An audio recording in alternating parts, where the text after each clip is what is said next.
Let us continue now with the complete combustion of propane with air, okay? An important characteristic of our combustion process or chemical reaction is what we call air-fuel ratio.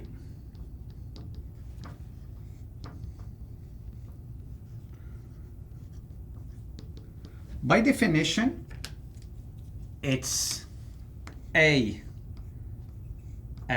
is equal to what? Is equal to the mass of air that we are using over the mass of fuel. Okay, so basically it's telling us how much air we need, for example, per kilograms or kilomoles of fuel. So let's try to calculate this for the equation or the chemical reaction dealing with propane. So how much air are we having here? We have 5 kilomoles of air.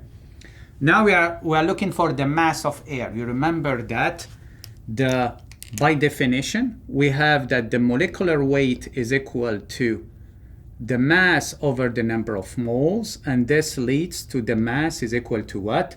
Is equal to the number of moles, 5, cross the molecular weight, okay? What is the molecular weight of air? It's 29.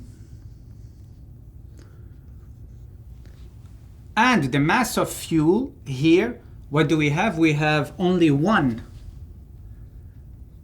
kilomoles of fuel cross, what's the molecular weight of C3H8?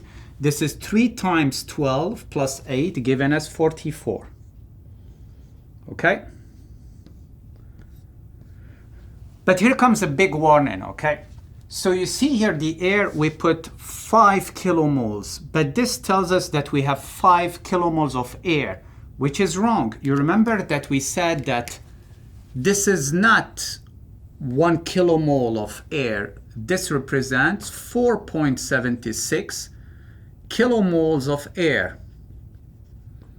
So meaning that here we don't have 5 kilomoles of air, but we have 5 cross 4.76 kilomoles of air. Okay, you have to be careful. This is like a common mistake.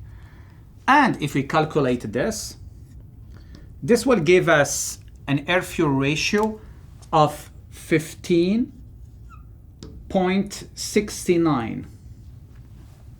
What does it mean?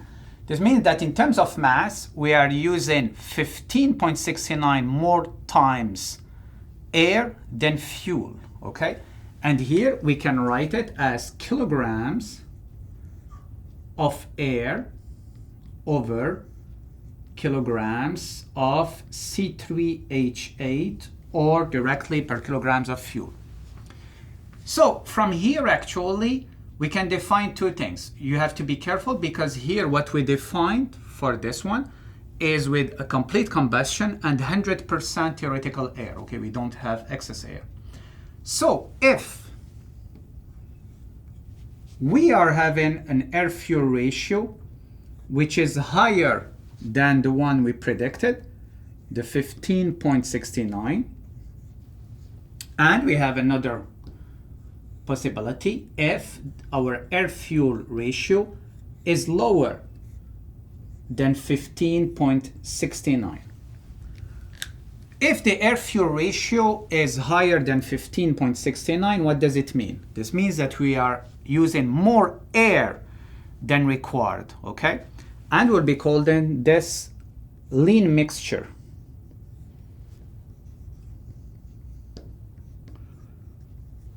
If now the air-fuel ratio is lower than 15.69, means we are using less air than we can predict with 100% theoretical air. So we will be calling this rich mixture. So basically we have more fuel if you want.